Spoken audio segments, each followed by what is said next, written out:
روز قیامت وقتی خدا زندت میکنه برادر عزیز، اولین سوال همیه نماز تا خواندی یا نخواندی؟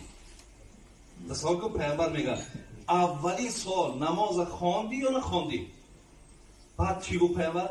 فاین صلحت، آدمی بود که 5 وقت نمازش خواندگی، میگه الله مهربان تو دانایی که من نماز ما هیچ وقت قضا نکردم، خواندم، فقط افلا و انجح.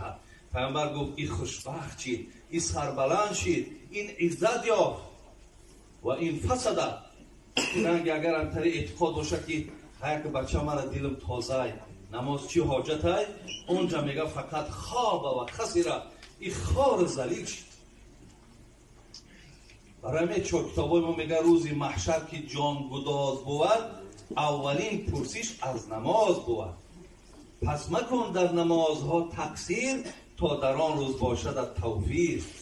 دادن عزیز هر وقت انسان دروغ میگفته است، ملائکه ها که خداوند ملائکه های را نزد ما و شما گذاشته است، برای نگاه و بین ما و شما گذاشته است، اونها از پهلوی ما میگریختند،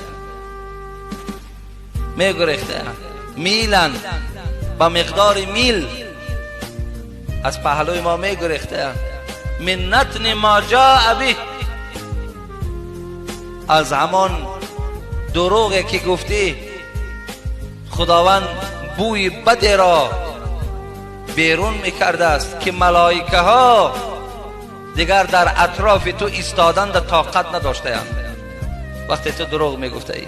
ولی پیغمبر ما میگه هر کسی که اگر سحر برای خاطر نداشتنی در خانه چیزی اگر بخیزه و میگه هم تا چهرش ترش کنه غمدار خودشا بگیرد، او همچنان است که خداوند در بین مردم غیبت کرده.